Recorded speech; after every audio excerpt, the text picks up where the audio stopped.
Hi everybody, this is the Planet Earth here, and today I'm going to be showing you the difference between the Warrior 3 and the Warrior 3S from OLIGHT.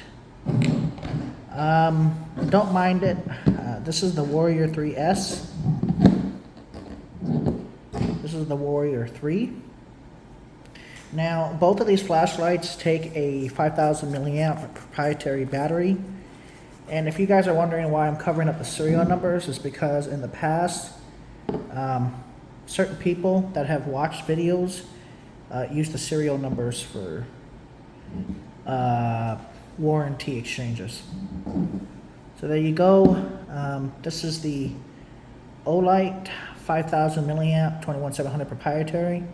This is coming out of the Warrior 3, and that's a negative terminal. It's a positive terminal. As you can see, it's in great shape. And then also for the 3S, which is a good upgrade if you're so worried about poking yourself with the flashlight. See, this is the OLIGHT Warrior 3. And as you can see, I just turned on the moonlight mode. And as you can see here, there is no proximity sensor, so it just goes full blast. It's still got a full battery, kind of.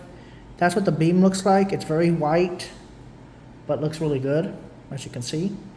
Nice beam pattern. That is low, medium, high, and then double click for turbo.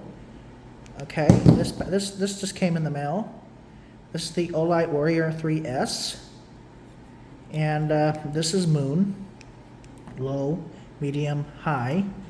However, I can't enable turbo right now because the battery needs to be charged, so it's stuck on medium.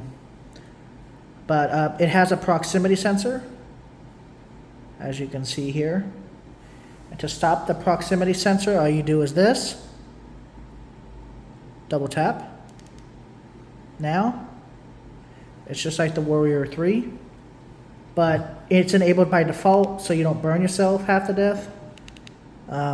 This is still going up on turbo because this one's more charged, and as you can see, that's what it looks like. So we can half press to kind of find out the battery life and then quickly turn it off. Let me go show you real quick. So you half press, it tells you the brightness, which is low, medium, high, so you can turn it on high. This is still on turbo because this battery is fully charged. And then the Warrior 3S, here you go. This is a careful look at the Warrior 3S. It's got that proximity sensor. This is not a sponsored video. That's what the LED looks like. Hold for moon. Hold for low, medium, high. And as you can see, it's still going to high with about 50% battery. And then if you want to take the proximity sensor off so you can actually burn something, when this is fully charged, you can set tinder ablaze. So that's actually a good for emergencies, especially if it's fully charged. And as you can see, right now the proximity sensor is on. So I'm going to double tap it.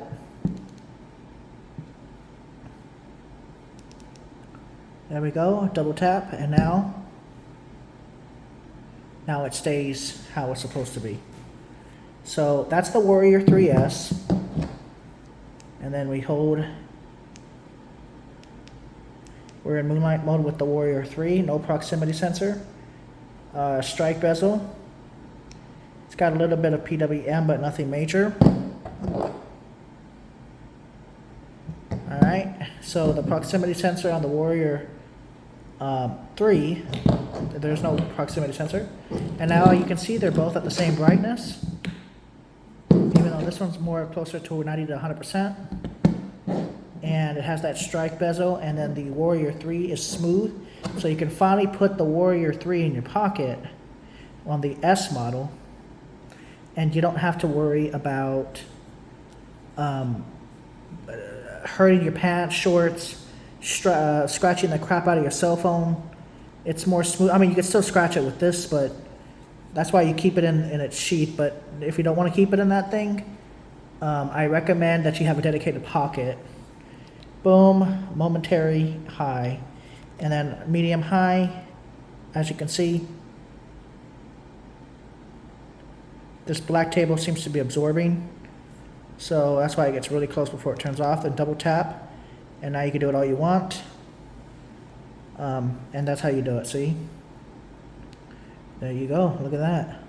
So the Warrior 3S is more for, well, I mean, it can be used with the Warrior 3, but to be honest with you, and I'm going to be honest with you, to prevent burning, let's say this thing turns on in your pocket by accident.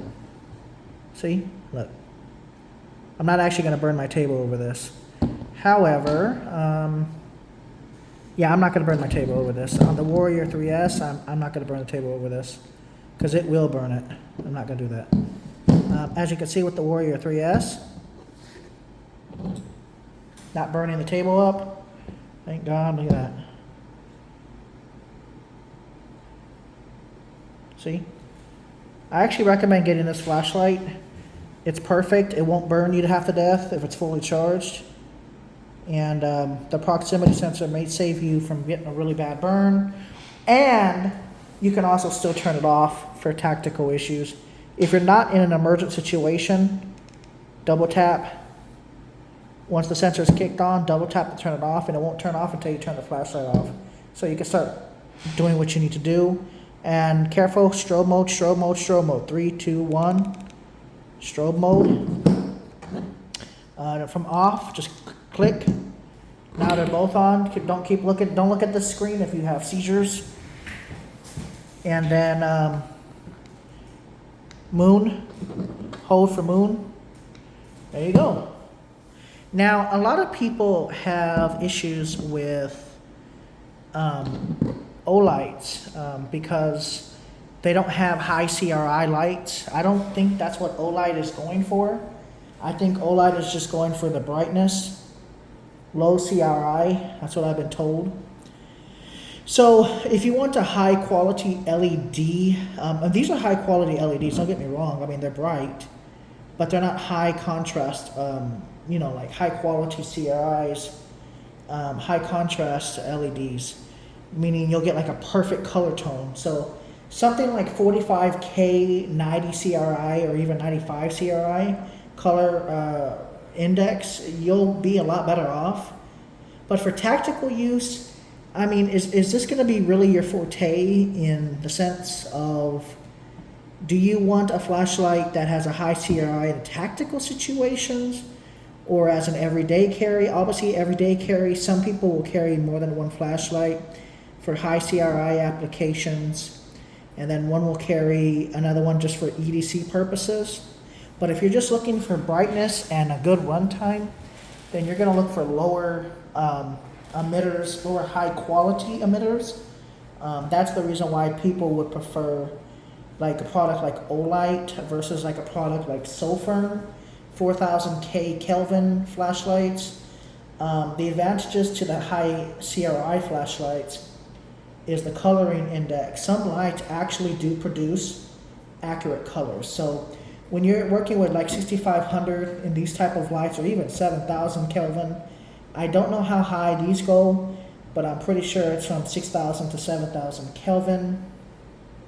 However, there are flashlights out there that produce 2700 Kelvin, which is the same LED color as an incandescent light bulb from the 90s that you would find, like, I don't know, maybe like near a sauna room or near a tub back in the 90s, where they would have the little LED lights, or just an old warm white bulb.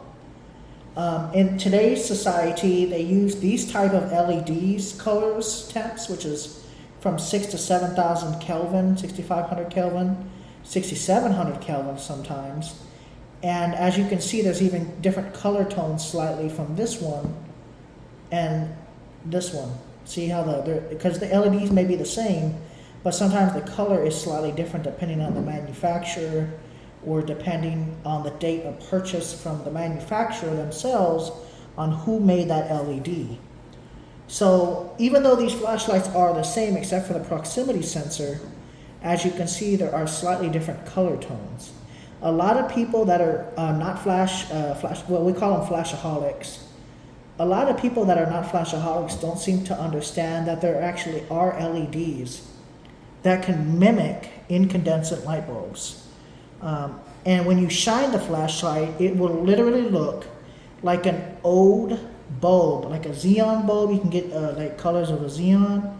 You can get old colors, like an old bulb from like a car from like the 1980s type of lighting, where you don't get as many lumens and you don't get as long of runtime, but you get a higher quality beam of quality of light. So it looks more like a 1990s LED. And then a 4000 is actually a really good beam pattern. 45 to 4000 is decent. 38 to 36 to 35 to 3000 Kelvin would be more preferred. But they do have 5000 Kelvin high CRI flashlights, surprisingly. So in my opinion, OLIGHTs are good for tactical use for people that are not looking too much of a, you know, like an expensive flashlight, but they want one that can survive a few drops. And if you want one that'll survive a few drops, you're going to want to get a heavy duty flashlight like these two. I actually do prefer getting the proximity one, only because you can disable the proximity once you turn the flashlight on. But naturally, once you put it in your pocket and it turns on, then you'll be able to use this one, and it won't burn you half to death, and you can see that it's on, but it's not burning your body up. And then obviously if you want just 3, you can just get this one for the strike bezel, and there's no proximity sensor, so you don't have to worry about trying to double tap to turn it on. However, I don't really recommend flashlights like this unless you are absolute just a police officer. If you're a fireman, you're going to want this to have a proximity sensor because you might not want to have this because in smoke environments, this might lower the brightness of the flashlight prematurely from the smoke if it's very heavy in a fire. In certain applications, you would want to use this flashlight. But, I mean, people would get used to this one pretty fast. They would probably just go tap, tap, tap, tap, and then tap, tap, and then they're good. So that's what they would probably end up doing in that situation. They would just go quickly, they would turn it on full blast, and then tap, tap, and then go on from there.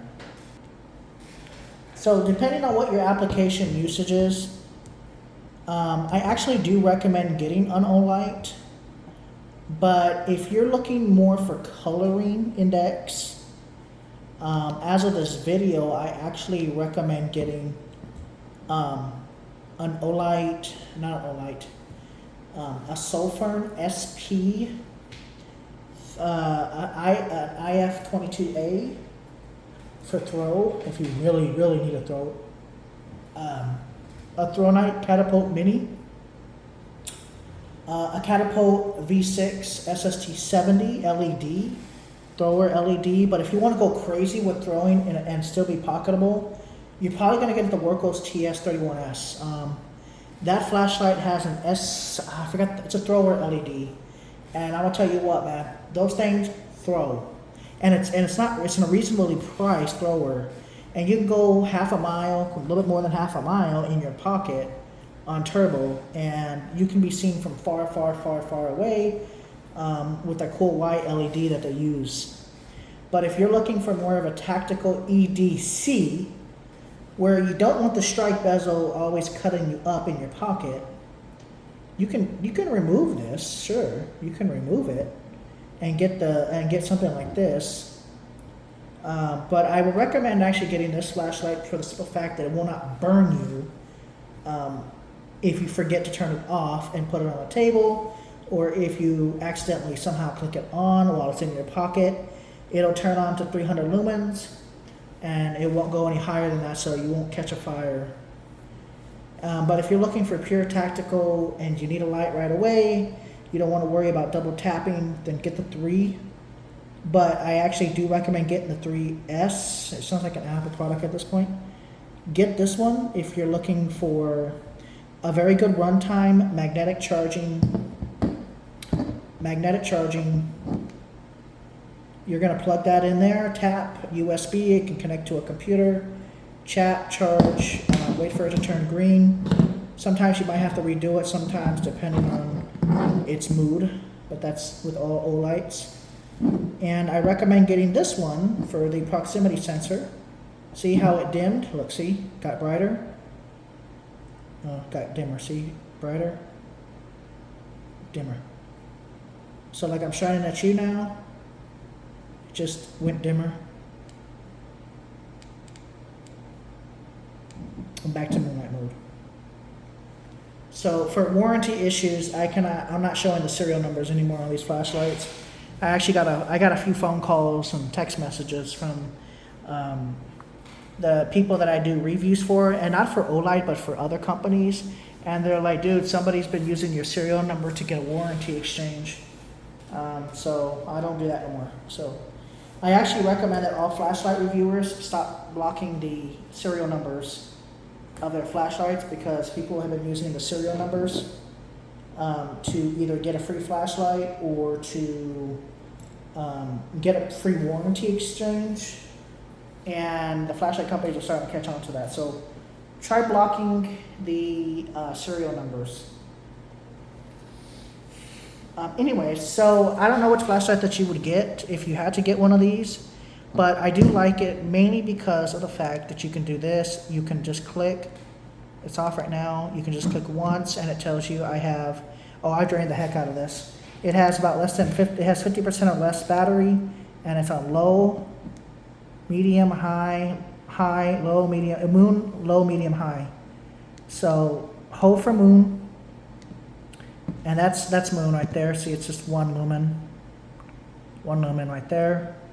See, you can barely see it, but that'll last so long. And then low, medium, high, low, medium, high, low, medium, high, and then double tap for turbo, but unfortunately, because, it's not going to go there. So now it's on high, which is supposed to be 800 lumens, which I think it's closer to 790, 780 lumens, but close to it. I think a lot of people will understand now how these flashlights work. Always remember this: if you're using or purchasing an OLIGHT product, try not to get metal shavings in here, because that could cause the flashlight to come on by itself. Don't do that. Try not to get metal shavings in there if possible. If you're a mechanic, don't buy an OLIGHT. I recommend getting a Phoenix PD36R. If you're looking for just a work light, I recommend getting a Milwaukee 500 lumen pivot flashlight, one that has a magnetic base. And it just depends on what your preference is. For these current products, obviously in the future they're going to come out with new products, better products, safer products, but also being extremely bright and without causing some serious damages. Never, when you start getting into the lithium-ion battery flashlights, don't leave them unattended. Bad things could happen if you leave them unattended, so don't do that. All right, well, thank you guys for watching. This has been The Planet Earth. Have a good day.